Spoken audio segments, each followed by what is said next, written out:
right. Good morning, everyone. Thank you for joining us on episode 162 of Blowback, Exposing Imperial Decline. I am Billy Bob. I am on the west coast of the United States, and so I always say good morning, even though it's not morning for my co-host, Ian Cummer, who is having technical issues streaming from a suburb in Moscow. Hopefully, he'll be able to fix those issues. If not, we'll have to continue without him. And then we got my other co-host, Carlo Parcelli from Washington, D.C. It is noon in Washington, D.C., and our special guest is Leo Zhao, streaming live from East Berlin. I think it's evening there, either 6 p.m. or 7 p.m. or something like that. But our topic for the day is class war or culture war, and that is in reference to the recent murder of Charlie Kirk and the social media firestorm that has resulted. So I've got my own opinions. Let me just go ahead and talk about my basic take on the whole issue to put things in perspective, from my perspective. And then we can open it up to you guys, and maybe Ian will be able to navigate his tech problems, but I'm not sure. So, but generally speaking, you can tell by the title of our program, Class War or Culture War, that I kind of think that, culture war is kind of a distraction created, stage managed, and maintained by the ruling establishment, the capitalist class, to make sure that the ideas and the discussion remains in an area that is unthreatening to their their continued ownership of the government and the state. And I think the real obvious place where we all should be discussing is the class war. And why do the wealthy elites get to control and dominate the state and treat it like it's their personal dictatorship? Why can't we have a government that represents the working class instead of the ownership class?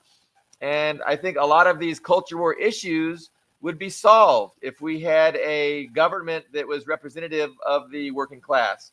Let's take immigration, for instance, right? So we have an immigration issue. It's an immigration problem. You got people on both sides of immigration, and there's some validity to either side. But again, like Carlo always says, if we didn't have an empire that was out there destroying our neighbors to the south, people wouldn't need to come here for economic, there wouldn't be economic immigration and people trying to come here to, work for a lot less than native-born people would otherwise work. And so, immigration wouldn't be an issue if we had a government that was representative of the working class, because we wouldn't be going around the planet, impoverishing people and enticing them to come here. Anyway, so that's my basic take. It's like I think that religious issues, gender issues, sexuality issues, and immigration issues, like these are all part of a culture war, and it's a distraction from the class, the war that we should be fighting, which is the class war.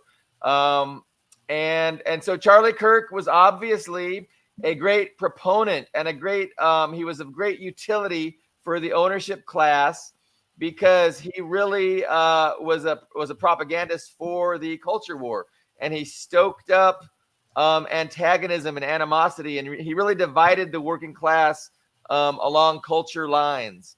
And so for that reason, he became a target, and it's unclear, who that target was, because obviously there's two schools of thought.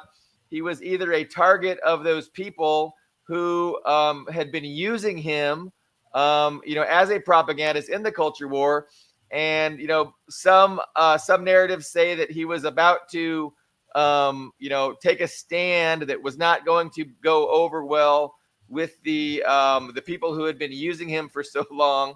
And so because of that, before he was able to take this stand, and change, really do harm to that cause, he was murdered. Alternatively, it's possible that he was murdered by somebody that opposed him in the culture war, and a culture war extremist.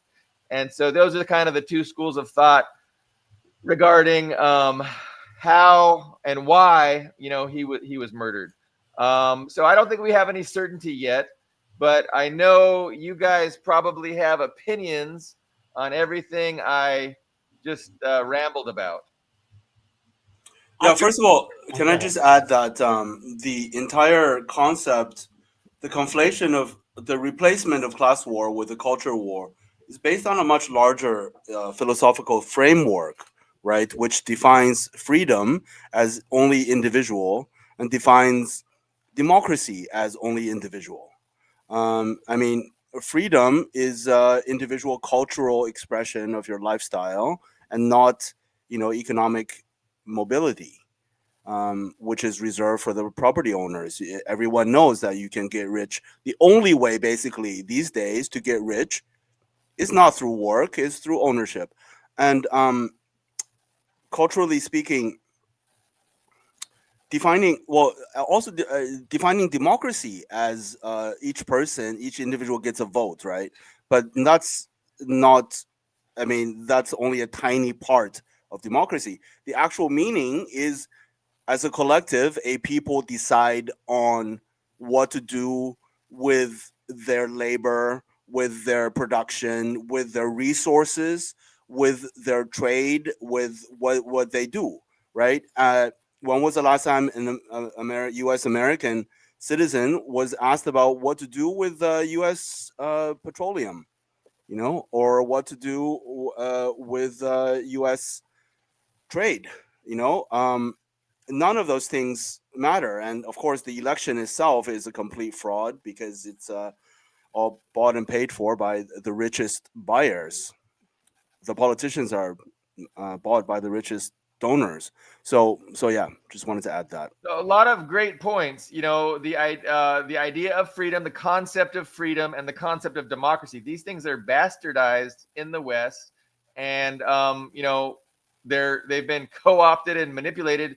And to those of us that are socialists and we see things through the lens of class struggle, those terms have entirely different meanings. Like freedom, is the freedom to be represented by a political party that is interested in furthering the interests of the vast working class majority instead of just the tiny minority wealthy ownership elites. And I mean, that's just so basic. But what about that freedom? Like, that freedom doesn't matter to liberals. Freedom to liberals is, you go and you can vote for billionaire A or billionaire B, and there, now you're a democracy, now you're free. Just shut the fuck up. It's bullshit. Carlo, you have words. Yeah, I mean, what more could be Bernays' doublespeak in Citizens United, which allows wealthy people to basically own the government? And I saw someone criticize on Professor Goldstein's site. He took someone to task for calling what we have now fascist. But if you look up the definition of National Socialism, it's exactly what we have now, especially after Citizens United, where corporations and government work hand in hand. But what I wanted to say was, there is no war. There is no culture war. That's a framework of the oligarchy. That's taking my good intentions, my morality, my ethics. When we were in the streets during the Vietnam War, I was on the right side. I didn't want to watch 3 million Vietnamese die at the hands of these pricks that were making it up whole cloth.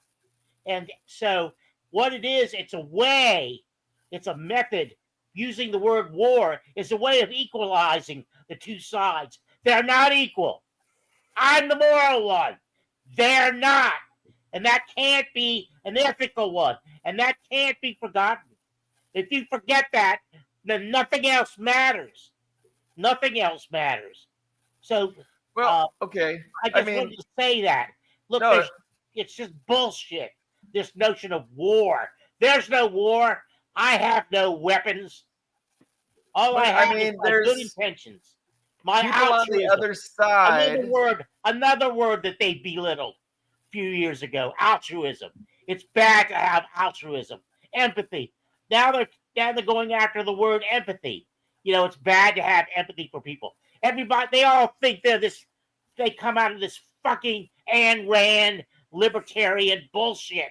Atlas Shrugged and all that crap. That's what they think they're professing.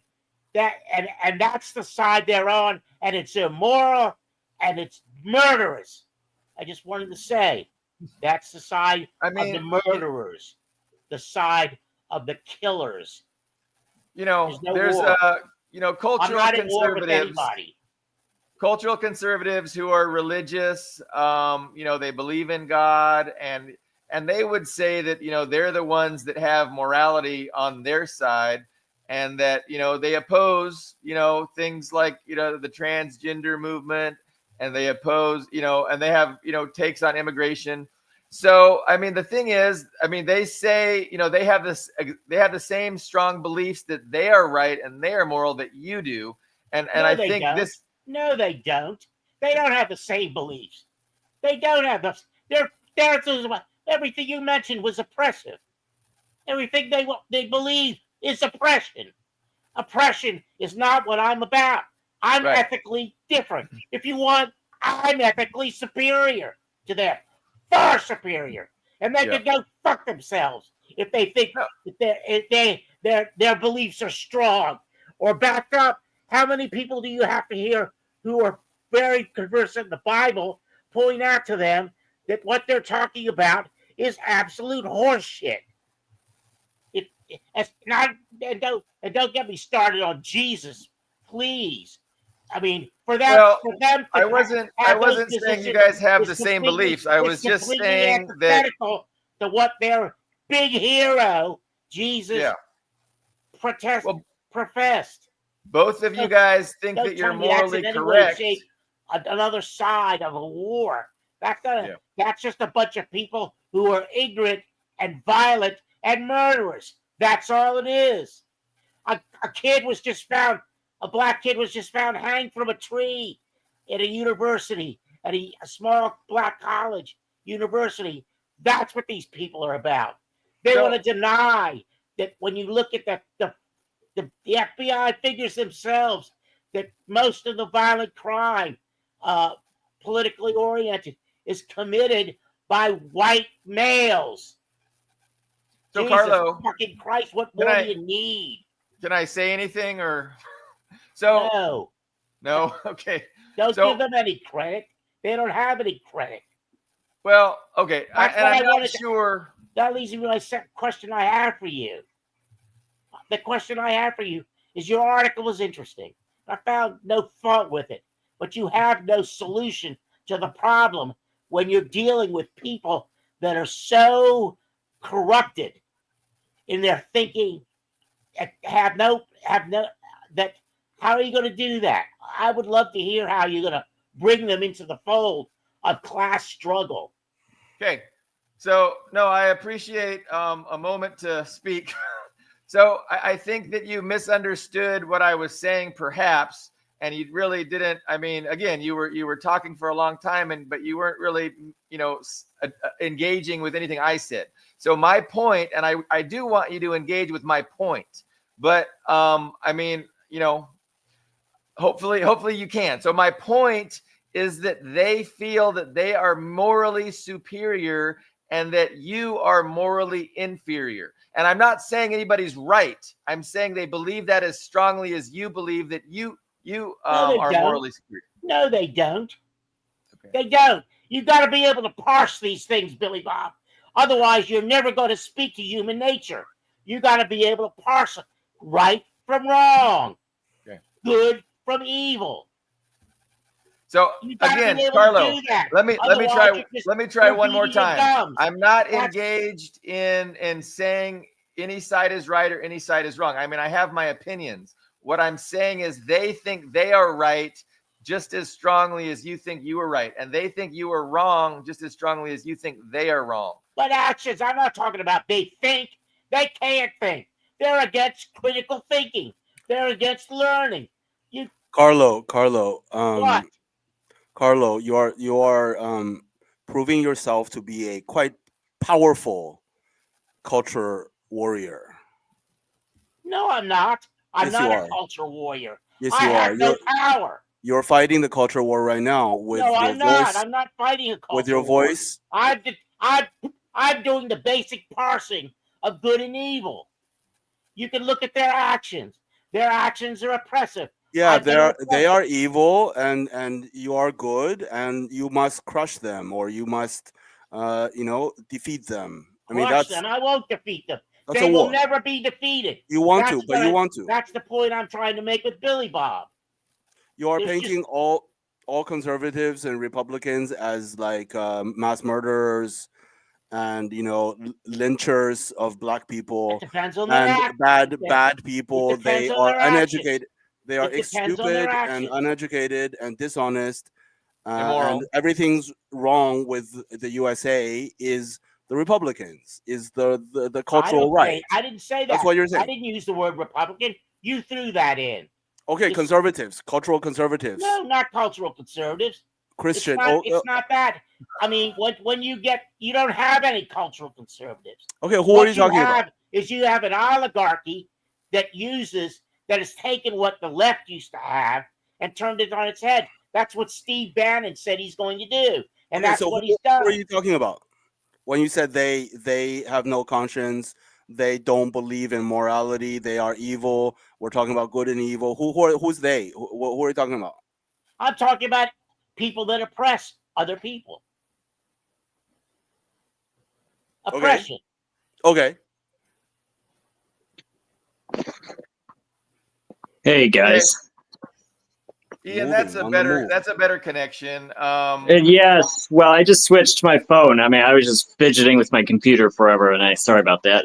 Switched my phone, so glad you can hear me. Okay. Yeah, so I started out introducing the topic, class war or culture war, and I kind of made the point that I feel the culture war is a stage managed, inflamed and manipulated purposefully by the ruling class. So that's the struggle that everybody engages in, and it's not anything that anybody's really going to win or is ever going to be solved. And they want us to fight the culture war in perpetuity because they want us to not spend any time with the class war. And so it's my criticism of people who really get excited about this culture war. And I think like we should maybe ignore the culture war and start talking more about the class war. So that's kind of my advocacy. But and then Carlo definitely is a proponent of his side of the culture war is No, right. I'm not. You don't. I don't believe there's a war at all. There is no war. Jesus Christ. Listen to what I'm saying. There is no war. I'm not at war with anyone. All I'm trying to do is live an ethical life without the level of hypocrisy that the people you say are on the other side and demonstrate with every time they open their mouths. So Carlo, Ian, I was really you just hoping like to- screamed at the top of your lungs against the other side, against those people who oppress Because they're the other side. I immoral. mean, you just said, Because they're you immoral just now murderers. said the other side. They sanction murder. Right, that's the other side. You are It's railing not against. another side. It's unethical. It's not sides. Don't talk about geometry and don't pick up the No, you geometry just said sides. metaphor. It's not sides. Okay, You just let's said hear sides. from Ian. It has to do with ethics and before- morality. before It we has lose to him. do with oppression. Good Yeah. Lord. So I think there's an element to what Billy Bob is saying. I think is true that culture war, BS, can be used as I wouldn't necessarily call it a distraction, but is a tool to tribalize people into camps, versus us and them.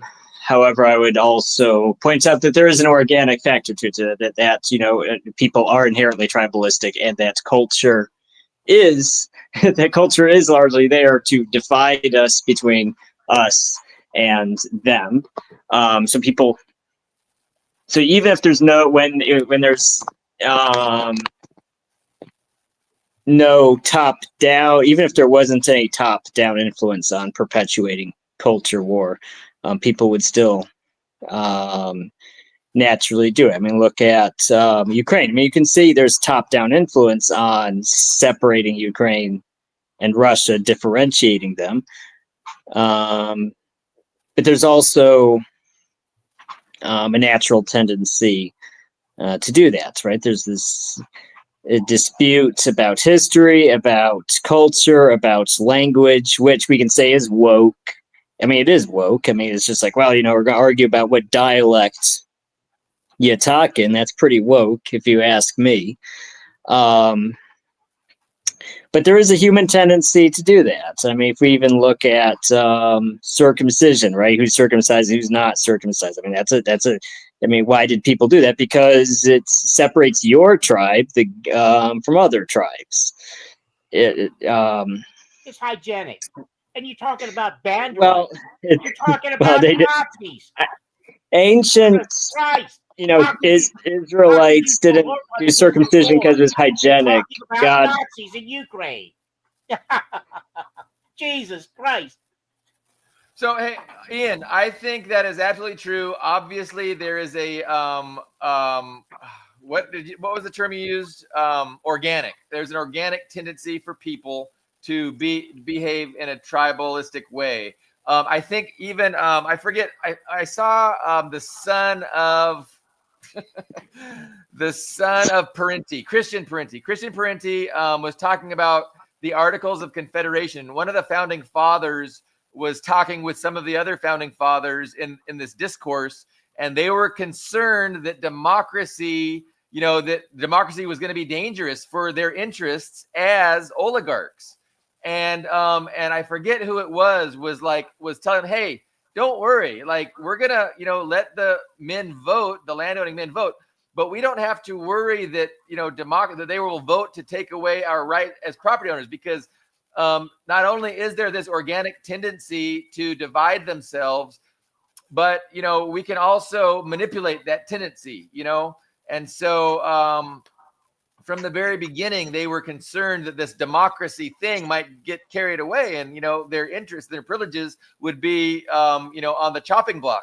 But it never has turned out that way, because, as you said, there's this organic tendency for people just to divide themselves, and they can stage manage this as needed, to great effect. And so, I don't think there is very much hope in the American people to develop a class consciousness in the near term, or certainly with the current material conditions that exist. And I think that the change that's ultimately coming, the beneficial change, the change that I'm optimistic about, is being facilitated by the outside powers outside of the United States. China, Russia, other strong societies, and the American society will be holding humanity back for generations to come because of the total indoctrination that they've been exposed to and have internalized. Really. Hold on. Can I say something? Yeah. I have to push back against this idea of natural tribalism, right? Not that it doesn't exist, but it exists among a spectrum of human behavioral traits. We have, at the same time as we have natural tribalism, we have natural collectivity. We have natural sharing of food with kin and non-kin alike. And that is a social behavioral trait that is basically exclusive to Homo sapiens. The Neanderthals, the big reason that they went extinct is because they did not share food with non-kin. In actually tribalistic cultures, yeah, in actual band level or tribe level indigenous cultures all over the world, the Sami of Northern Europe, whether it's the Saharan indigenous people, whether it's Australian Aboriginals, every single one of them would share food with a stranger that walks in. If they have a broken leg, they would try to heal them. Every single indigenous culture. So, of course, we have the ability to be tribalistic, to band together against another group, but this, exists among many, many a spectrum of human potentials. But in capitalism, it is exaggerated. This one trait Yeah. of tribalistic behavior is exponentially, exclusively exaggerated to the point and blown out of proportion to the point that that we have today, that we are at today, where people are at each other's throats, where people like very literally getting shot in the throat, someone due to the culture war. So yeah, just wanted to add that. Well, Billy Bob, in his talk, Articles of Confederation, that comes out of Edmund Burke and a disbelief in democracy, which was read by all the literate founding fathers. Okay, what Leo is saying, it's covered very well. The United States structurally is hopeless in this regard because, as Richard Drinnen, the historian, points out, and I would recommend Facing West, is that on the one hand you have the notion of rugged individualism in the myth of American culture, and on the other hand you have the myth of community in the American ethos as it is, so that you've got these two conflicting things. You have the rugged individual and you have community, and so you're supposed to go on, do it on your own, but at the same time you're supposed to support your neighbor. Well, it doesn't happen. It doesn't work that way. Those are mutually exclusive, and that's the fundamental weakness of American culture. And so when you try to bring those two together, you're just wasting your time. What you have to do is you have to go back to what's the moral and ethical principle behind your action. And these guys, believe me, I the thing that gets me about this is the same thing that gets me about the mainstream media not being allowed to talk about the Ukrainian chronology and how the U.S. Led the coup, which has caused all of that death over there. Now, and it just what gets me here is that I forgot my train of thought by trying to bring that out. But what gets me here is that people try to equate this with a war. Well, in Ukraine, you've got a real war. Here, you don't have a war. I'm not at war with anybody. I go about my day acting ethically. If I see something I don't agree with or don't like, that I feel is unethical or immoral, I will possibly insert myself. Even in my current state, I will insert myself. Look, Carlo, as soon as you talk about ethics and morality, that's a those are cultural constructs. No, they're not. They're not. They're ethical not. and morality. No, they're not. Yes, they are. In other cultures, there are different ethics and different morality. Well, sure there are, but I'm not talking about other cultures. I'm talking about this one. Yeah, right. Your culture, according to your culture, your ethics and your set of morality is superior to others because you don't oppress other people. Right. Okay. Yeah, I don't do that. The people on the right, if you want to call it that, or whatever, or the neoliberals, or whatever you want to call them, they do that. In fact, they go to the point where they kill millions of them. The neoliberals are liberals. They're called neoliberals for a reason. They're liberals. I'll give you an anecdote. Bob, I won't be long-winded. We have friends in San Francisco. A guy used to live here. Good friend of mine, gay, moved to San Francisco. He was coming back out here to visit friends. He was huge in the AIDS during the AIDS epidemic. He saw a couple of hundred people die when he worked at the hospice. So he comes back out because they had the AIDS quilt back in, I think it was the 80s. This is so we told him we'll film it for you. We'll put it on our TV show, which we did. So we had a terrible day. It was a tough day. So we go and sit on these steps at this museum across the street from the southern part of the mall, and we see this group of people across the street. And so Rosalie and I, we grab our cameras, we go over there, and we get over there, and there's these guys making the Nazi salute. Well, they're Ukrainian Nazis that live where Ritter lives, up in upstate New York, that supported Ronald Reagan and got Ronald Reagan elected. So we're going to begin to film them. Well, they tried to grab our cameras. So, like, Rosalie grabbed my coattail or whatever it was, and we got out of there barely. And they followed us home. Two of them tried to follow us home. That's very clear. Yes, that's very clear in that anecdote. It is very clear. Good and evil, bad and bad. Good and you know, evil. like the conservatives versus the liberals. Absolutely. But, you know, Obama is a liberal. And he destroyed Libya. Yeah, He condemned. Can I finish? Can I finish? Label. Can I finish? Can I finish? Can I finish? Can I finish? Let him finish, Carlo. Let him finish. Obama is a liberal by all means. He supports gay rights. He supports LGBT, all of that.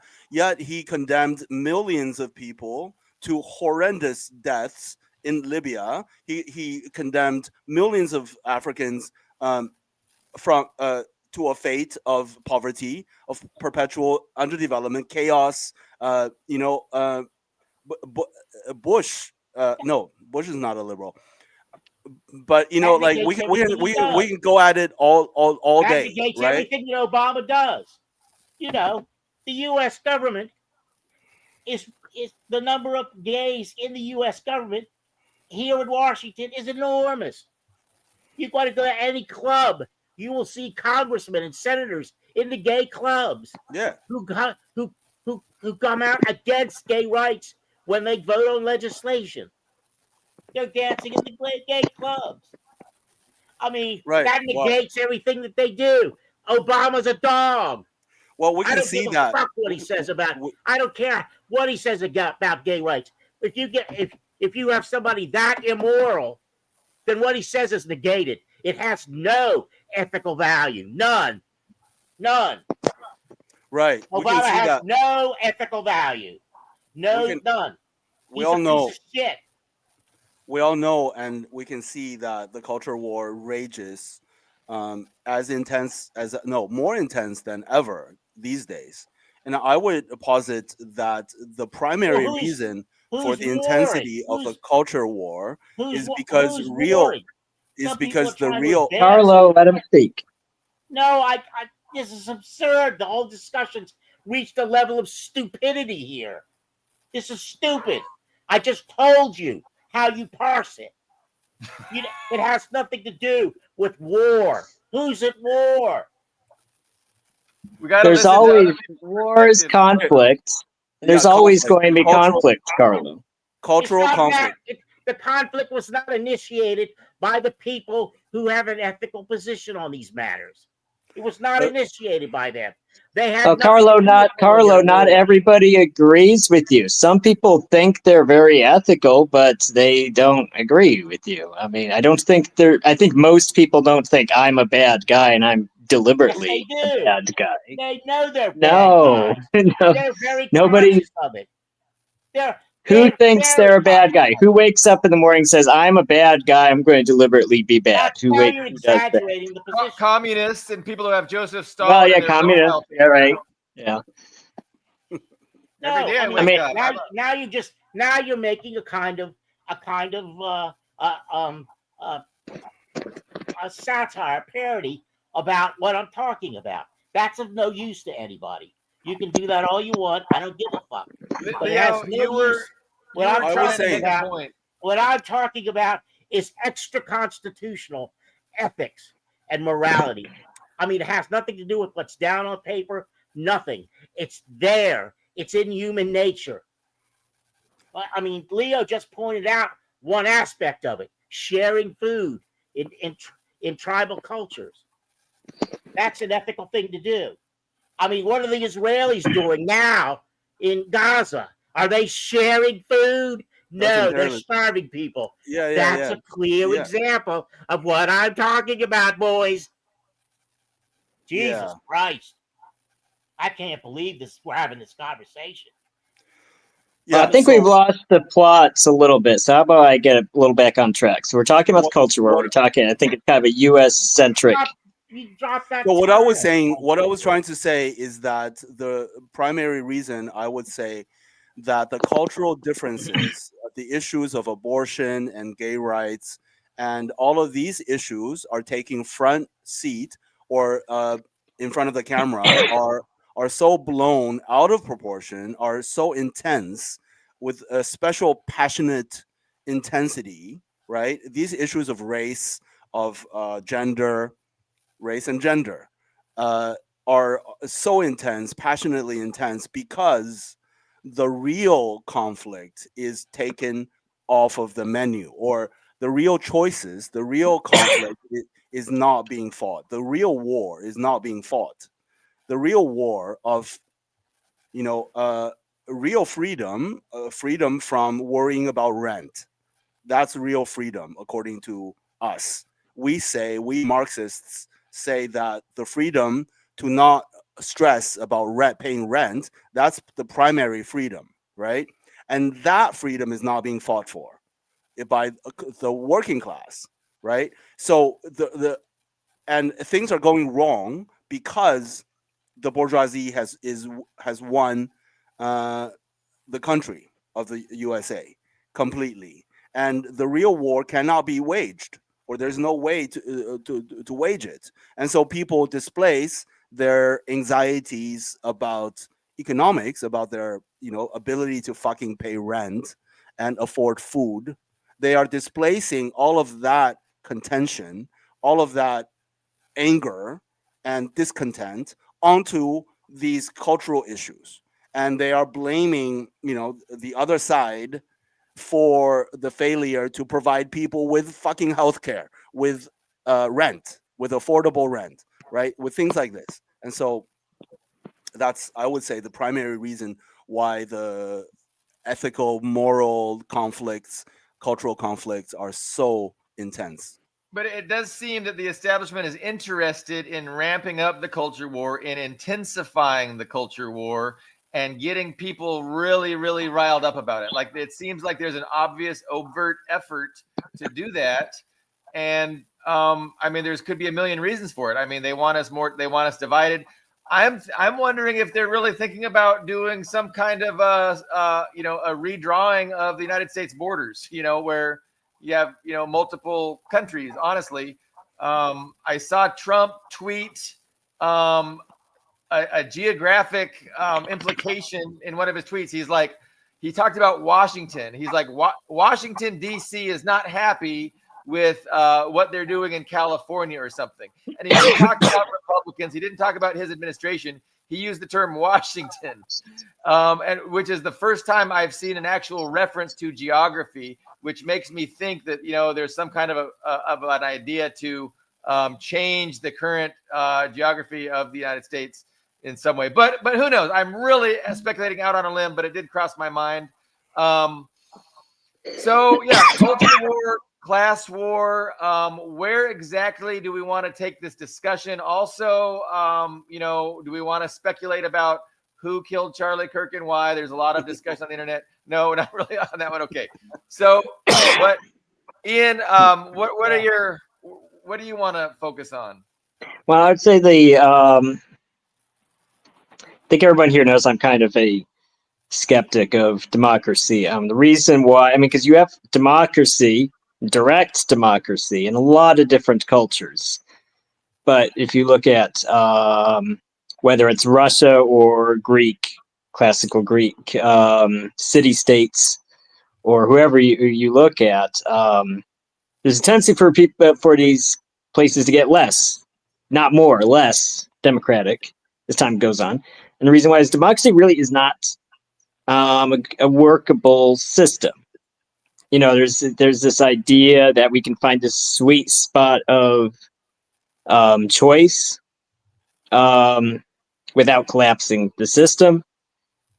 But it's not an inherently stable system. Like if we bring up, for example, the I mean, look, what is democracy? Like, what is the democracy you're describing? Because like everybody has their own understanding of democracy, and if you're going to engage in, you know, a discussion about it, you gotta define your terms. Like, so you're talking about American democracy, which, yeah, I would agree is nothing. It's an oligarchy. American democracy is a joke. Capitalist. What do you have in Capitalist mind? when you consider, use for the word- example, the Polish-Lithuanian Commonwealth. Right? You did have elections in the Middle Ages. There were several places that had elections where your king or ruler, or whatever you wanted to call him, was elected by the nobleman. And the Polish-Lithuanian Commonwealth had a very interesting system where not only did the princes vote for the king, they also had veto power. So you could not only say, I'm not going to vote for this guy, I'm going to actually veto this guy. So this gave them a series of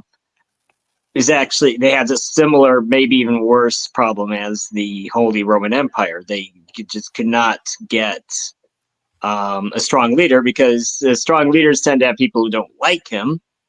So they get just the guy that everybody could agree to, but usually wasn't an effective ruler. And no one likes being ruled. So there's the individual tendency to prefer a weak ruler over a strong ruler.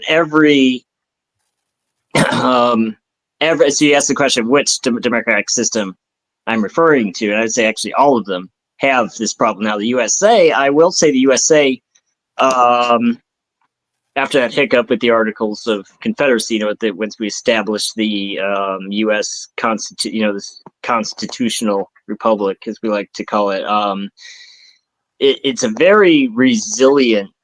It's an extreme. Actually, I'd say that's one of the strong points of the American system. It's an extremely resilient system. It can take a huge amount of internal conflict and polarization before it falls apart. So, I mean, a lot of people have commented that, if you look around in the USA, it already has these red flags that you typically don't see except in failed states. Right, trains being looted, just cities that look like a war zone. You just look around, it's like, wow, this is a failed state, but it's not. It's actually a functioning government, and the country's functioning. Taxes are being collected as a space age military, and actually, so it's not a failed state. And I say that's an indicator of this resilience. A different system, I would say, that has this polarization, one half the population hating the other half, and vice versa, most systems would collapse. But we have this interesting federative system and legislature and electoral college that handles a lot of internal dispute without revolution, without just being regime change. Look at Nepal. Most countries, Nepal is kind of the extreme case because it's a small, poor country, but most countries reach that critical point, and then there's just regime change. The government collapses, and we should have reached that point already, but we didn't. We're still lurching along. I think when you talk about democracy, all democracy, I think we still need to be specific. Like the example that you gave of Poland, or what was it? That's an example of feudal feudal democracy, right? Which is probably even more of a joke than capitalist democracy, right? Now, democracy as an ideal, right, has never, not never, but in the modern world, in the modern, not only in the modern world, but since proprietary hierarchy began at 5,000, 6,000, 7,000 years ago, right? We have to look at human affairs in this frame, in the big world historic frame, right? Empires, power based on ownership of land and slaves began about 6,000 years ago, we have the ancient Assyrians, Babylonians, we have the Phoenicians, we have the ancient Chinese empires, right? Now, ever since then, the world resources or of each group of each region has been dominated, has been seized by elites ever since 6,000 years ago, right? And so any talk of democracy is in that context first. And then we can talk about feudal structures, and then we can talk about capitalist structures, both of which democracy is a joke. Now, this doesn't mean that the idea of democracy itself is untenable, because you have to imagine that the elites, the minority, do not naturally have the right to control a region's resources. Now, without that, democracy is absolutely possible.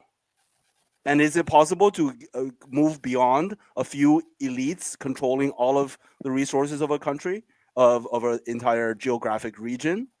Absolutely. Look at China. The decisions of the Communist Party of China is made on for the interest of the majority. It is a party that represents the majority, not the interests of the financial oligarchy. There is no oligarchy, right? So when that is possible, take the control of the resources and labor and industry and trade of a country, of a place, out of the hands of an elite, then democracy is absolutely possible. And it is an ancient idea. The Greeks didn't invent democracy. The idea of democracy exists all over the world. I've studied a bit of African political philosophy. It is absolutely based on consensus, cooperation, collectivity, and democracy. Absolutely. In the Ashanti Empire, they have very, very defined way of doing democracy, and it worked very well. Ashanti is not even the best example. The Achola, for example, in Uganda, or the Luganda people. I mean, we're talking about millions of people. Okay, I'm getting maybe a little bit too far, because Europeans and Americans Well, know nothing about African political philosophy. But I'm just like, that's just sounds probably alien to a lot of people. But I'm just making the point that the idea of democracy has worked for thousands of years, for untold fucking hundreds of thousands of years, since humans have begun walking on this earth. Systems of governance have been democratic, largely democratic. If you ask any people with ancestral knowledge of how human beings behaved, how their ancestors behaved, their social system, their political system, right? We see the idea of democracy all over the world, and working, absolutely working. Did you have something to say to that, Ian? Or can I make a point? well, I mean, it's like democracies. I mean, this point that democracies worked for thousands of years. Well, I mean, where specifically? I mean, we don't need to say tens of thousands of years. We can say, okay, so in the last, let's be Uganda, generous. Okay, last Uganda, 2,000 years. huh? Actually, Okay, so I'm not sure a tribe is a democracy as a formal government. I mean, okay, so how about no, they're not tribes. There's no word. There's no English Western equivalent word for these societies. For example, the Luganda, right? Is the largest ethnic group of Uganda. There's Mhm. more than 5 million members, right? And they have no central. They have a central authority, but the central authority does not control the entire region's resources. There's direct democracy. All of the decisions are based on consensus. Consensus is hugely important in African political philosophy. Consensus and democracy. There's a system. Okay, I would describe how exactly it works, right? It proceeds from the village level, people meeting around trees to discuss decisions that need to be made about whatever, agriculture, whatever, trade. people meet around a tree, and these events are fun. They're not a drag.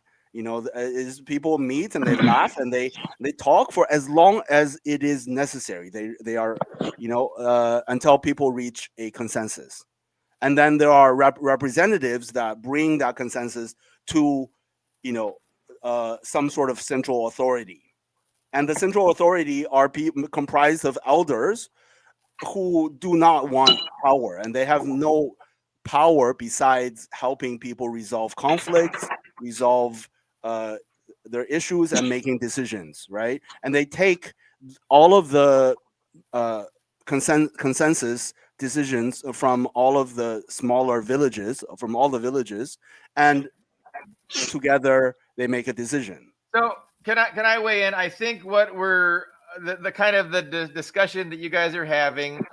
Leo is saying that that humans are going to adapt to a system, and certain systems can make humans more selfish, and other systems, humans are more than willing to not be selfish and to think in collectivized ways. And so it's not like there's this inherent human tendency to be selfish, but it depends on the environment, and then the environment can shape our tendency to either be less selfish or more selfish. And I mean, I think that is absolutely true. But I did want to also talk about democracy. So I'm going to declare that Leo is right insofar as I disagree with the idea that humans are inherently naturally predisposed to being selfish. Like, I don't think that can be borne out by a study of history. But let's talk about democracy. I mean, as Marxists, we understand that within the age of capitalism, capitalism divides society inherently between two groups of people with competing interests, the owners and the workers. Our economic interests are in competition. It's a zero-sum game.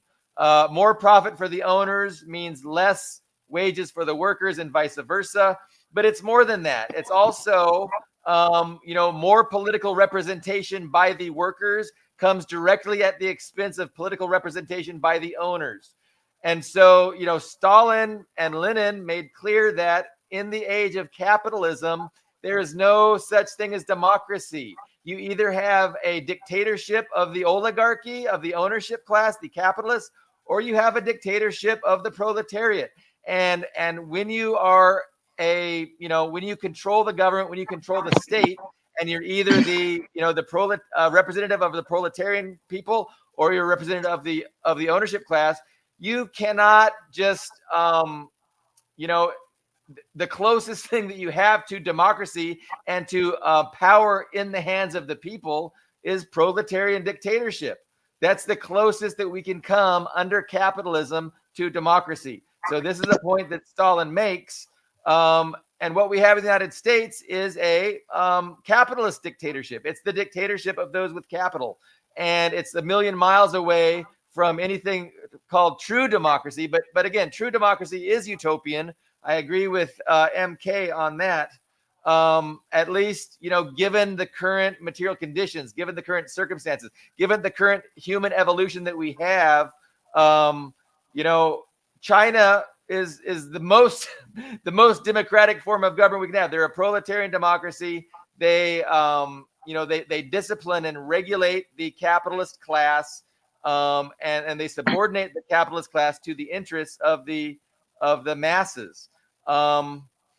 So I don't know. A lot of liberals want to think about democracy being, hey, it's just let everybody vote, and then what the people want, that's what we're going to do. But again, that just doesn't exist. Like that's an idea that has no basis in rationality or reality, because in reality you have oppositional class interests, and you have propaganda, and you have who owns the not only the means of production but the means of mental production, who owns the media. So all those things have to be factored in when we talk about liberal democracy. And it turns out liberal democracy is just oligarchy. It's the dictatorship of the oligarchs, and they don't really care what the people want.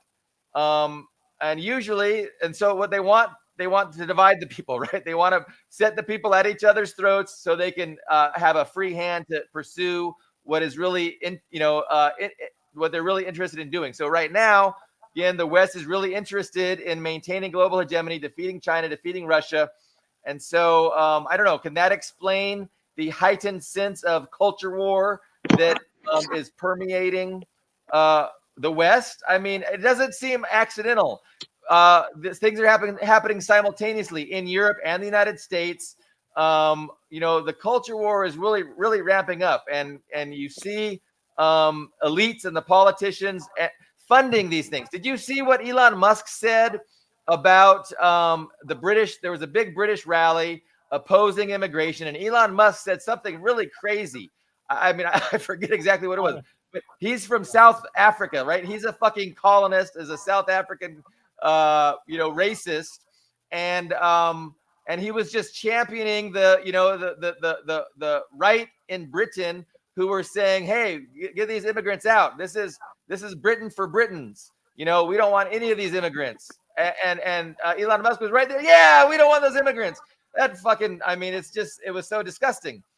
But at the same time, you can understand how uninformed, thoughtless, stupid people can buy into these things because they don't know any better. They don't know that what they think is democracy is just a capitalist, dictatorship that has facilitated immigration specifically to lower wages and divide society to give themselves a free hand to not be threatened by the class war or the class struggle or socialism. I mean, this is the only thing that they fear, and they don't fear the culture war. They want a culture war.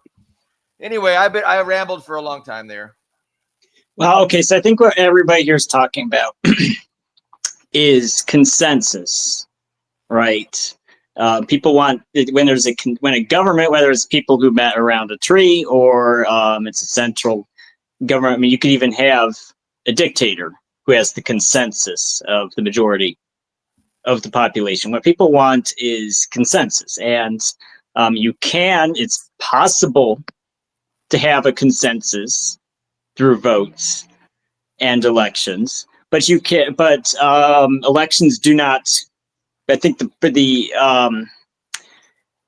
unfixable problem, the completely unfixable problem that the USA and several other countries are having right now, is that just elections existing does not create consensus. It can actually do the opposite. I mean, 51% of the population votes for a certain candidate. Okay, great. You have the consent of 51% of the population, and the other 49% just have to pound sand. And what if those 51% want to vote for slavery? Their consensus is we're going to be a slavery state. So I have a problem. And that's exactly it. The problem is that when you have a polarized country, we have two parts, maybe it's split almost 50-50 like it is in the USA, or maybe it's not. It's split 60% one way, 40% the other way, or even 30% the other way. That guy getting elected is going to be perceived as an attack on the people who didn't win. It's not physically possible to have their consent, because those two factions of the population hate each other, and they know that, okay, that other guy won, so he's going to spend his term cracking down on us, which I don't think is even a wrong interpretation. And then it is basically a war won through numbers. So, how do you fix that? Because normally when you have a country like Yugoslavia or Ukraine, where you have a situation like that, we have two portions of the country that are diametrically opposed to each other, eventually they're going to split. If you cannot reach a consensus, then there's a split. So I see what you're saying, and I have a response. Again, it comes back to the solution to that is a system that is genuinely interested in getting a consensus, right? Instead of a system that's genuinely interested in causing division. And so this is the whole thing. And this is why the class war is the paramount, ought to be the main focus of everyone. Because, you know, not only do we not have a system that is interested in achieving unity, we don't have a system that has any interest in benefiting the majority of people, right? Like the system exists to benefit a tiny minority at the expense of the majority. And to obfuscate that fact, they want to divide the majority among, you know, into as many pieces as they possibly can. But I mean, I just like that's the only answer to the problems facing America is a genuine government and system that's legitimately interested in benefiting the masses and developing unity. And that's totally possible. But that's not what we have. And you know, we have these two competing factions of the oligarchy who want to create a culture war and want to keep it raging. Go ahead, Carlo. I just want to say something about Yugoslavia and Christopher Black, God rest his soul, who used to be On the show, yeah. As he pointed out, that was the breakup of Yugoslavia was Western engineered. Yeah. And it's still going on because the U.S. and Britain, specifically, and Germany to a certain extent, are leaning on the Serbia now, very heavily. And Black Christopher was involved in the Milosevic trial, and he was one of the people that got him off. And then what did the West do? They hanged Milosevic in his cell. They murdered him. That's what they did. I mean, so you got to point this out now. You know the violence and the So I agree with Ian that the situation is intractable in the United States, and you know, but again, it's because it's a top-down system, and I don't think it would necessarily be intractable if you had a legitimate government that really represented the people and was striving to, you know, further the interests of the people, which part of that is to, you know, unify them in what their actual interests are. And so, I mean, that's what a rational socialist government would do. But that's not capitalist dictatorship. Capitalist dictatorship is interested in benefiting the capitalists and dividing society. Well, I think the question communists need to ask is because there are the MAGA communists, as they call themselves. That's not a name I made up. That's what they call themselves. Like Hinkle, I guess, is one. I think right now it looks like, I mean, I'm completely astonished to even say this. I never would have said this a year ago. I mean, I couldn't, even if you gave me 1,000 guesses, I wouldn't have predicted this. But it looks like MAGA is going to win. They're going to be the hegemonic force, if you will. I mean, it does look like the establishment is going to shift to more or less what the MAGA crowd wanted and what Trump. Wait. Well, by that, do you mean the Trump? Do you mean the Trumpist camp, or do you mean the ACP, the American Communist Party? No, they don't. They well, I didn't finish what I was going to say. Referred to themselves.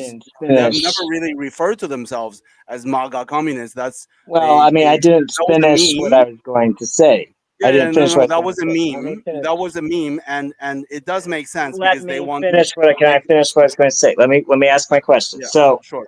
My point is that and the reason they get the meme is the MAGA communists is because they said, you know, we're willing to I mean, that's exactly how they describe it. They're willing to do evangelical work with those right-wing MAGA guys and point out to them that, hey, you know, a lot of the stuff you want actually isn't that different from communism, right? Because, you know, there are like ultra communists who just say, we're not even going to talk to those people or try to evangelize to them.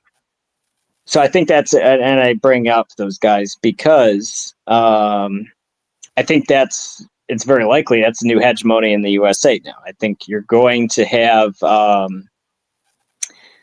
neoliberal establishment. I think that's been in power since Obama.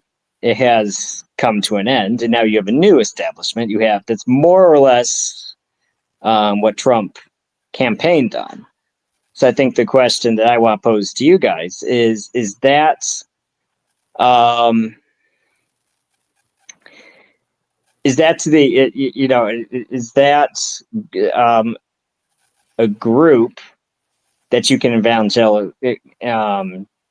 that you can reach out to and say, okay, well, this is the group that's in power. These are the people we need to talk to push our ideas. I mean, If I'm I making hope sense. I hope that you are right. I hope that you are correct that the people that you mean by when you say MAGA communists, which is the American Communist Party, I hope that you're right that's the new hegemonic force in the USA. But I'm not sure yet. I mean, I think that's the only future. I'm that sorry, I America wasn't clear. When I said that's MAGA, MAGA is going to be the hegemony, and the MAGA communists are the guys that say, we can persuade MAGA people to agree with our ideas. That's what I meant by that.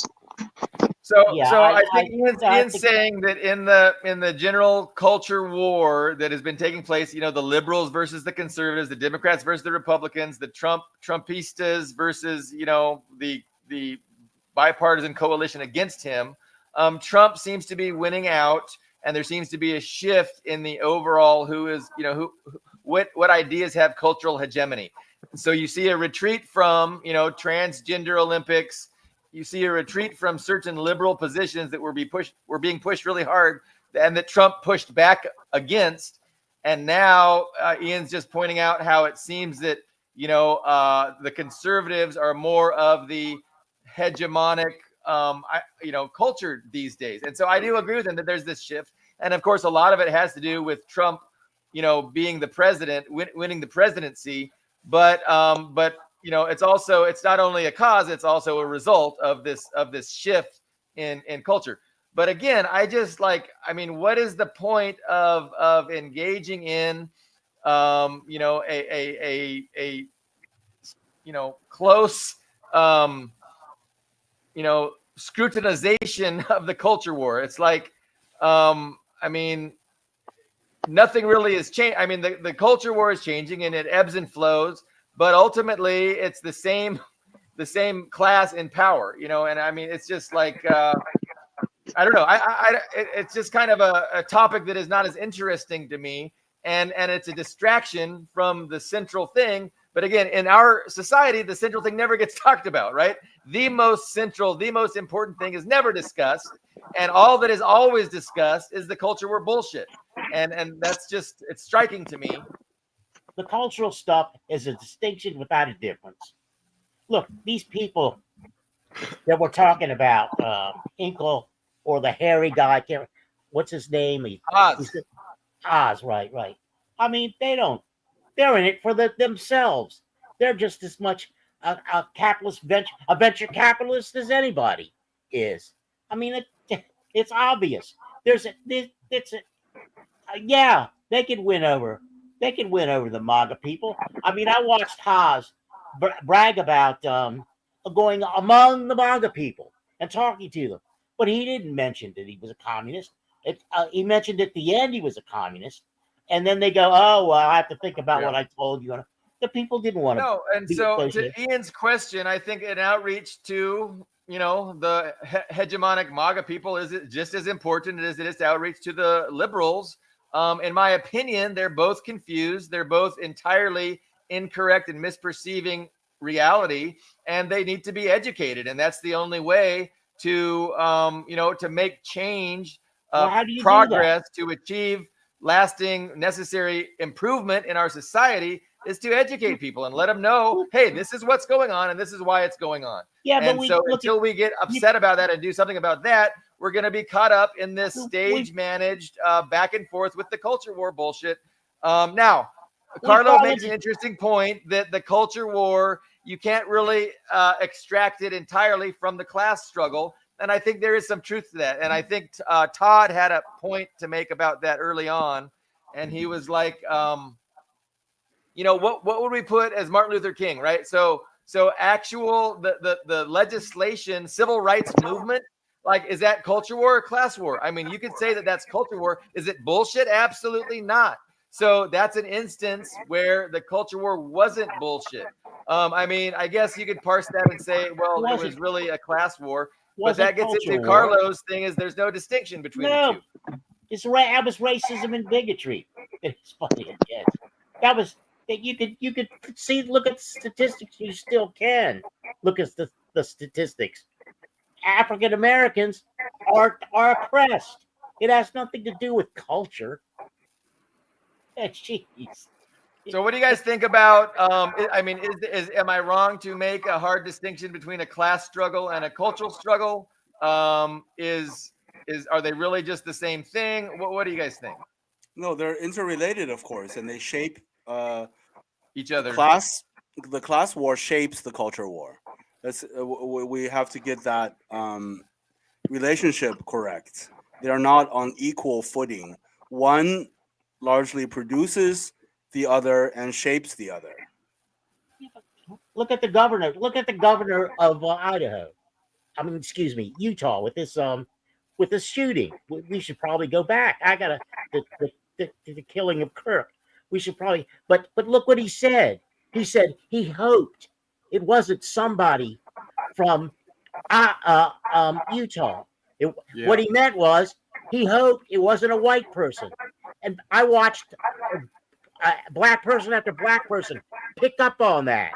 Yeah, what he's saying is he hoped it was somebody who was black, somebody who was not from the Utah Mormon community. By the way, much of the FBI is made up of Mormons, if you don't know that. So what the governor of Utah is a racist, is a bigot. And it didn't take culture wars and being pointed out, distinction. I don't think he said he wished it wasn't. I remember that tweet. I don't remember him saying. I don't remember exactly what he was saying. He was hoping it was a foreigner or something like that. He didn't say. No. You're not gonna belittle what the African American people I listened to came up with it automatically on their own. He said he hoped it wasn't somebody from Utah or somebody from the clear implication was race. The clear implication was race. No, you don't get that one. But I think I like what Leo said. He brought some clarity. I mean, I was asking some questions and he brought some good information. So, I mean, the ruling class has a big, huge, tremendous influence on people's opinions, what people talk about. And so I think that, the culture war is something that is pushed and shaped by the ruling elites, by the media, by the leaders, the politicians. I mean, these are the people that get people worked up and onto separate sides. And so, there's an organic component to it, but there's also a top-down component. And if we had, a government that represented the people instead of a tiny minority of extremely wealthy capitalists, they would be investing in unity and in furthering the interests of the working class. And you wouldn't have these divisive culture wars. I think they're just a product of capitalism, a product of capitalist dictatorship. Absolutely. Can I add something? The people of every age embody and live the culture and the ideas of the ruling class, right? This is very, very clearly demonstrated because people in the Middle Ages in Europe, the commoners, the peasants, the ironsmiths, the normal people, non-aristocratic normal people, what did they fight about? They fought each other about religion, about interpretations of the Bible. Well, after they were allowed to read the Bible after the Reformation, right? They did not fight about gender. But of course, gender issues existed back then as well. Of course, there were gay people. Well, that's not true exactly. In 1381, the Brits had a peasant revolution, and gender played a huge role in that. Mhm. The rights of women, Sure. and the ruling class did not want to expand the rights of women, and the peasantry was for expanding it because women did equal work to men at that time. I mean, that was 1381, and there's been other examples of that. Sure. Jake's been kind enough to provide the quote from the governor. Absolutely, all of these examples did exist, but on a daily, life level, people, did not sit, after farmers after a day of working in the fields. They did not really fight about, whether trans women can use male women's bathrooms. You know what I mean? Like, Yeah, I know what you mean. yeah, like people largely, act out the conflicts of life according to a cultural structure that But it is must be. largely determined by the ruling class. It That's should all. be mentioned if you had the means in Europe to be transgender, that was no problem. And if you were homosexual, if you had the means, the money, the power, you could be homosexual. Yeah, It yeah, was not an issue sure, if you had the power. I wanted to sure. point out one other thing about bigotry, and that is the 300 or so Korean workers who were picked up by ICE in shackles and removed from the country. That was race. That's clearly bigotry on their part. Clearly bigotry, and the interesting part is because the plant couldn't function without them. Trump had to reverse himself and say, "Oh, well, you can come back." And only one worker out of the 300 or so that was shipped out of the country wanted to go back. Only one. I mean, that's how bad that kind of bigotry is. And you take the plant in Arizona, that's this multi-billion-dollar plant that's been built for computer chips with the help of the Taiwanese. Well, now there's not enough Americans who can work there. They don't have the expertise, so the plant is failing. I mean, Trump recently tweeted that it's going to be necessary to allow all these foreign workers just to come in here just long enough to train American workers. But he said, he's kind of did reverse himself, and he's, saying that's that not going to happen. American workers are too stupid to pick that up. When I call American workers ninnies, I mean it. In Even typical black workers fashion, we have had we attempted to address these issues, and it feels like our discussion was very unstructured. Everybody was all over the place, and it feels like it was a real chaotic discussion. But anything else? I don't want to say final thoughts. Does anybody have any really pressing thoughts any angles they want to push and make us, think about and reflect on?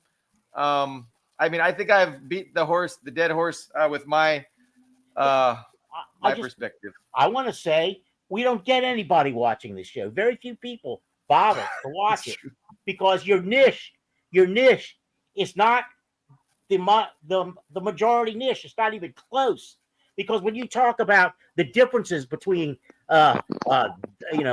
abortion rights and non-abortion rights and that sort of thing, and call it a war, that's what the popular idiom is, but it has no meaning within the context of this program when you talk about Marxism or you talk about Stalin. No, I will definitely take the blame for our lack of viewers. Nobody cares. That. It is my fault. I shook my head. Yeah, No, Bob, it's all your fault. I didn't want to talk about Charlie Kirk and who shot him, but let's do that. We know who shot him. The guy confessed. There's a guy that confessed. I'm listening to Max Blumenthal the other day, and he's he's tying himself in knots Yeah. trying to involve No, Israel. if he confessed, that's news to me because I had No. heard that he's pleading not guilty. But if you Well, have, of course, he's lawyered up. That's No, what he's he going to has- plead. Yes, he's he lawyered up. actually has not confessed. yeah, Yes, Last he I has. heard, he's not confessed. I mean, He confessed to his parents, his father, and his father told the authorities, and they hauled him in. no, That's that good could enough very for me at well this point. be the case. Like he could be a lone nut gunman, really excited about the Well- culture war and thinking that he was doing the right thing. And then the question becomes: was he a groiper or was he a liberal? No, What? it doesn't well, I matter. mean, here's the thing. You know So look, so this guy Robinson, he is an Antifa guy. He is dating a transgender woman. But I'm not going to sit there and say, "Oh, he did it." I mean, I was not there. I was not at that debate. I did not see Robinson sit down and pull the trigger. I'm not going to say he's guilty. All we know is his father claims that he confessed to him. And there's some surveillance photos that sort of look like him, right? So we know he's kind of a left-wing guy, but I'm not going to sit there and say, "Oh, he did it," because I wasn't there. It could have been a Mossad assassin. It could have been a right-wing guy. It could have been the CIA. It could have been anybody. I am a believer in innocence until proven guilty. If he's pleading not guilty, well, let's hear what his defense is. I think Greg Let's hear it. Rosen hit the nail right on the head. He was a avid follower of Nick Fuentes, and Nick Fuentes had a falling out with Kirk, and this guy took it upon himself to get into Nick Fuentes' good grace, and then he had second thoughts. I don't think.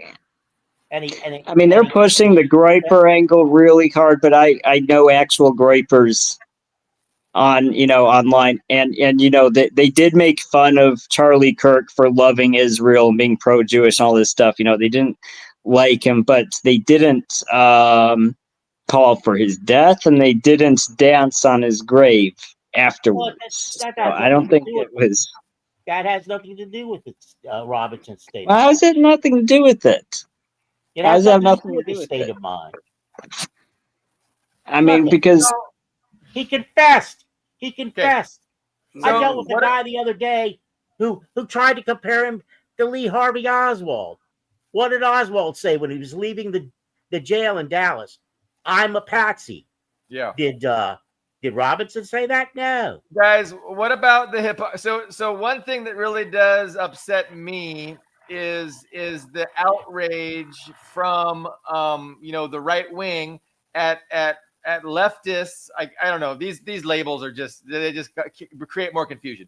But you know how the right wing is outraged at the left wing for dancing on his grave. And like, to me, that outrage is so hypocritical. And so it's just so disgusting. Like I get it. This is culture war. I'm not going to make fun of him dying. I didn't want him to die. I don't want him to get shot. And I don't want his family to have to see him, get shot in front of them. Like, that's not good. But I mean, I get that people are so incensed and so involved with the culture war that they think, yes, it's a win for my side of the war, and it's a loss for their side. And they're just, they're like, that doesn't bother me. But the selective outrage that and people losing their jobs, right? People losing their jobs, being identified and fired or whatever for expressing satisfaction at Kirk's death. That's a lot too much. I mean, like these people that are angry at leftists for laughing about Kirk's death are the ones promoting a genocide, facilitating a genocide. Like, that's a lot worse. Like look in the mirror. What you're doing is a lot worse than an individual, happy that this propagandist who was espousing cultural norms that they disagreed with is dead. The hypocrisy is, I mean, that I don't know. That's one of the gives me the strongest emotions. so Like, since we got on this, since we got onto the Charlie Kirk topic, I do want to share my opinion on that. First off, this isn't new, and even what you said, they call him a propagandist. Well, I've been dealing with this since 2022, right? So I'll argue with these liberals because I'll post online, and my blog's gotten a fair amount of I guess you could even call me a micro celebrity at this point. I wear the badge of honor. I'm a micro celebrity. But I get these liberals who come on and they will argue that, in the war in Ukraine, it's good to kill Russian journalists. Like deliberately, I know this guy's not a soldier, he's a journalist, I'm going to deliberately kill him. And it's like, why? Because he's a propagandist and it's good to kill enemy propagandists. And I would say, no, that's not how the laws of land warfare work. You can't kill someone who's a non-combatant. You can't kill a journalist, even though you disagree with him. But no, these neoliberal guys would sit there and say, no, that's a good thing. So so when even when within the first 5 minutes, I heard Charlie Kirk had been killed. Like within the first 5 minutes, I heard about it. It was on Facebook. I heard about it. I was like, well, that one of the first thoughts that came to mind. It's not a surprise because they already think it's good to kill foreign journalists. So, of course, they would take that thought to its logical conclusion that it's like, okay, it's okay to murder Russian journalists. And, of course, it's okay to also murder American journalists who don't agree with them. So that's my first thought. Yeah, well, Now, hundreds of Palestinian journalists have been murdered Yeah, as well. I mean, Israel kills nobody them. cares about that. Right, Yeah. now the second problem, my second problem, and I'll tell you why a lot of people are upset about it. Like me, I never, when he was alive, I made fun of him so many times. Like if you even look on my page, I've made so many memes from making fun of Charlie Kirk specifically because, well, one thing I made him fun for was, of course, he's always shilling for Israel. And of course, he's got his straw man arguments against, the Soviet Union and communism. So, well, communism is when the communists come and take away your toothbrush and say, well, it means production. We're going to take away your toothbrush. He had these ridiculous straw man argument. So, I always bagged on him for the stupid shit he would say. But the problem is that when you say it's okay to kill this guy, it's okay to kill anybody. And these same people who scream about Charlie Kirk being a Nazi will also say, tankies. Oh, well, tankies are just. I mean, they'll say that shit. They'll openly say, if you like China or you like the Soviet Union, you're a tanky. And they'll say tankies are fascists. So if they say Charlie Kirk is a fascist and it's okay to kill him because he's a fascist, well, it's okay. It's also okay to kill left-wing people who they call tankies, right? Because they call all the people who disagree with them fascists. And they say it's okay. If someone's a fascist, it's okay to kill him. Well, the problem is, and also the other problem is that, Charlie Kirk, and I'm sorry, even as someone who bashed him all the time, he's not far right. He's not. If you even just wind back the clock a little bit, in 2007, 2006, Charlie Kirk wouldn't even be considered far right. He loves Israel. He's kind of he's a moderate right, very typical conservative evangelical Christian in USA. I'm not saying I like them, but it's just, he is what he is. He's a moderate right Republican. So if you're saying it's okay to kill a moderate, well, then you can. You can kill anybody. That's my 2 cents on the whole Charlie Kirk thing. Since we brought it up, there's a poet, Shivani, I think can't remember his first name. He had a litany of things that Kirk talked about in the negative that harmed many, many people. Now of course, to Shivani's credit, he said, no, I'm not going to talk about whether I'm elated that he's dead or not. But what I do want to say is that the real crime is all of these people who said they had a different point of view are eulogizing this guy as though he was a player on a level playing field, on an even playing field. He was getting millions of dollars from wealthy people. I don't have millions of dollars. Rosalie and I try to live in the Washington area on $23,000 a year in Social Security. I don't want to hear about this fuck who probably just to enrich himself came up with these positions. It's a conscious effort on his part. Anybody that takes that money, and believe me, I've had opportunities to take money. I was approached by, if you won't believe this, by the John Birch Society to write a youth magazine, edit a youth magazine for them. And what they were willing to pay me was not trivial. It was far more than I've ever seen in my life. But I didn't do it, because when I went back, when I began this conversation with, it's ethics and morality. That guy had none. None. Not an iota. Well, He was when you an martyr absolute someone, he's a dick. martyr, and people will embellish him. I mean, if you don't want someone to be a martyr, don't martyr him. Well, I didn't I mean, martyr that's him. the Ian reality of it. I Martin mean, Robinson martyred him. look at I Alexander Dugin. didn't He martyr is. I mean, look at Dugin. He is basically far right. He is legitimately far right. Who? But when the Ukrainians killed his daughter, Dasha, what happens? People people. No one really paid attention. Even in Russia itself, no one really paid attention to Dugin. He was a fringe guy. He was Putin's brain. No. Oh yeah, right. He was Putin's right hand man. They talked every day. They were best pals. They had matching tattoos. Right. No, I mean, seriously though, look at that. When that car bomb went off and killed Dasha, that put Dugin and all the dumb shit he says in the limelight. So, in all seriousness, if you don't want someone to be a martyr and for his viewpoints to be taken seriously, don't make him a martyr. If Charlie Kirk, Robinson, don't tell that to me. I know that.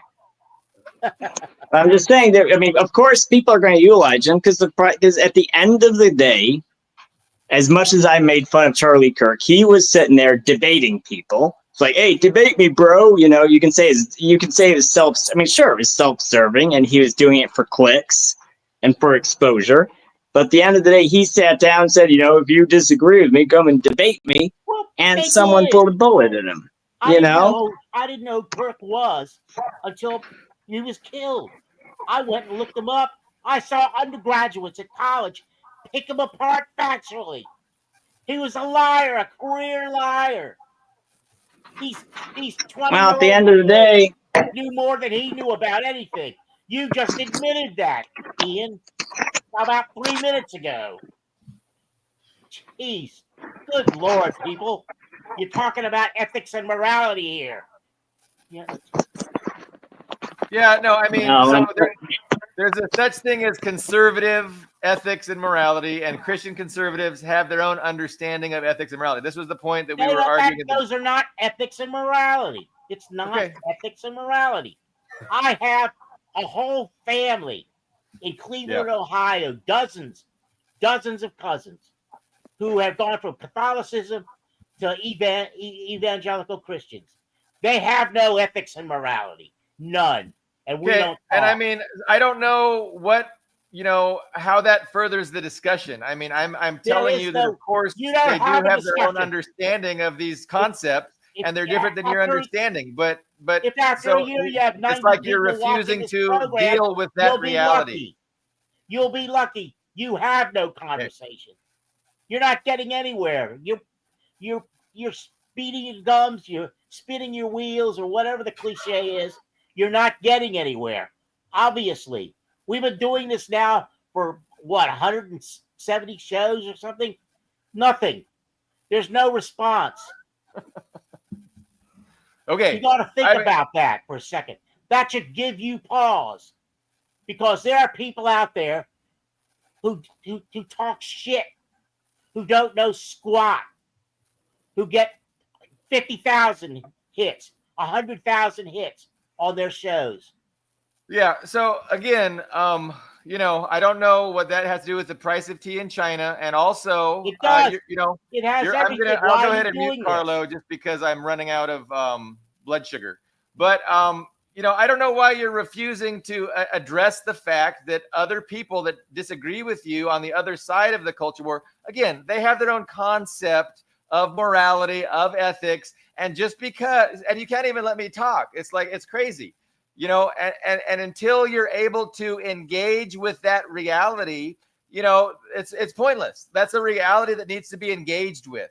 And you're refusing to do it. And that kind of limits where our discussion can go. And it's true. We don't get a lot of views on this program, and I will take 1,000% of the blame, but I will. It's all your fault, Billy Bob. It's all your fault, Billy Bob. I will unmute Carlo.